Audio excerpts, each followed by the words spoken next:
আসসালামু আলাইকুম রহমতুল্লাহ। প্রিয় শিক্ষার্থী বন্ধুরা, আমরা যারা ইবিতে ডি ইউনিটে পরীক্ষা দিব তাদের জন্য আল কোরআন থেকে বিভিন্ন তাফসির গ্রন্থের নাম আসে এবং সেই তাফসির গ্রন্থের লেখকের নামগুলো পরীক্ষায় এসে থাকে। তো আজ আমরা দেখব তাফসির কত ধরনের হয় এবং এই তাফসিরগুলো এবং তাফসির যারা লিখছেন তাদের নামগুলো সহজভাবে কিভাবে আমরা মনে রাখতে পারি। তো আজকে আমাদের আলোচনার বিষয় হচ্ছে কতিপয় তাফসির বিল মাসুর গ্রন্থ ও এর লেখকের নাম। আমরা জানি তাফসির দুই ধরনের হয়, এক হচ্ছে তাফসির বিল মাসুর, আরেকটি হচ্ছে তাফসির বিল রয়। তো আজকে আমরা আলোচনা করব তাফসির বিল মাসুর নিয়ে।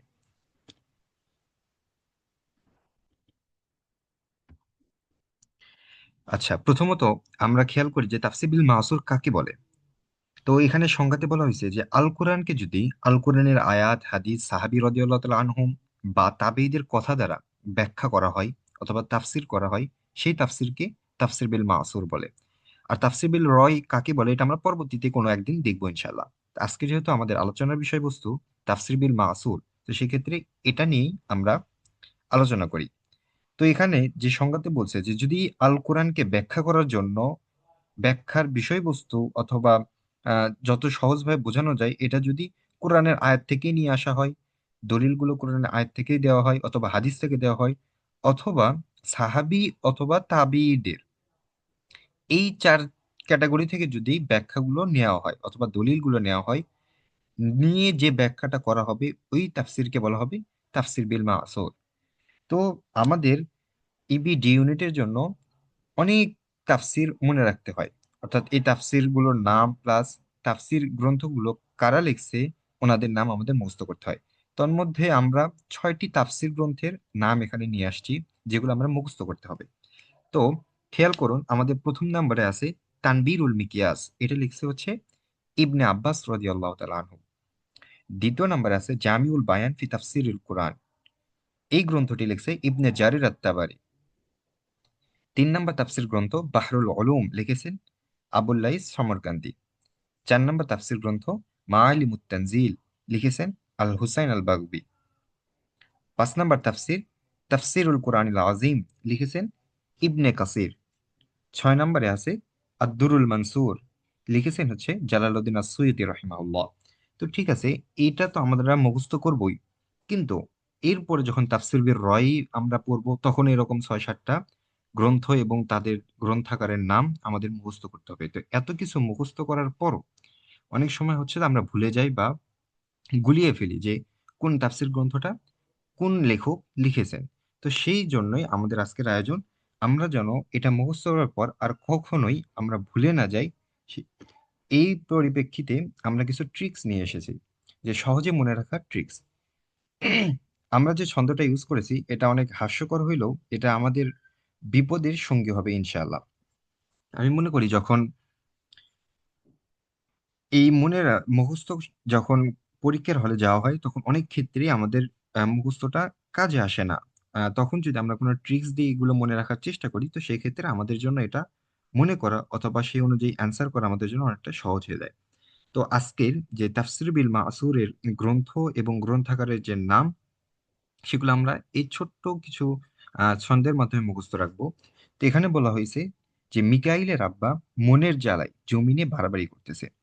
আবার যদি আমি বলি, বলছে মিকাইলের আব্বা মনের জ্বালায় জমি নিয়ে বাড়াবাড়ি করতেছে। বাড়াবাড়ি শব্দের অর্থ হচ্ছে যে অতিরিক্ত করা, ঠিক আছে, যে বেশি বেশি করতেছে এই আর কি।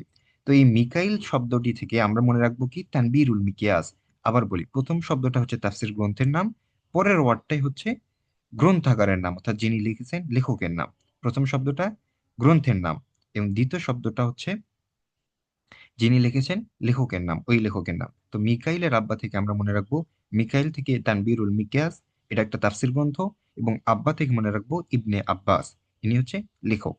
মনের জ্বালায়, এখান থেকে মন থেকে আমরা মনে রাখবো তানবীরুল আদ-দুরুল মানসুর, মন থেকে মানসুর, এটা একটা তাফসিরের নাম।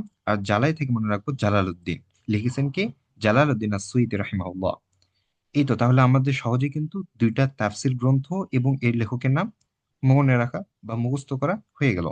এরপর আসেন যে জমি নিয়ে বাড়াবাড়ি করতেছে, এই জমি থেকে আমরা মনে রাখবো জামিউল বায়ান।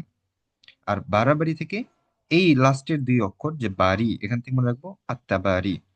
ঠিক আছে, তাহলে জমি নিয়ে বাড়াবাড়ি করতেছে, এই জমি থেকে জামিউল বায়ান একটি তাফসির গ্রন্থ, লিখেছেন কে? আত্মাবারি।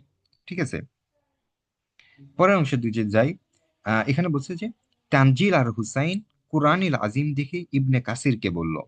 ঠিক আছে, যে তানজিল আর হুসাইন কুরআনিল আজিম দেখে ইবনে কাসিরকে বলল। তো তানজিল হচ্ছে তাফসির গ্রন্থের নাম। মাআলিম তানজিল লিখেছেন কে?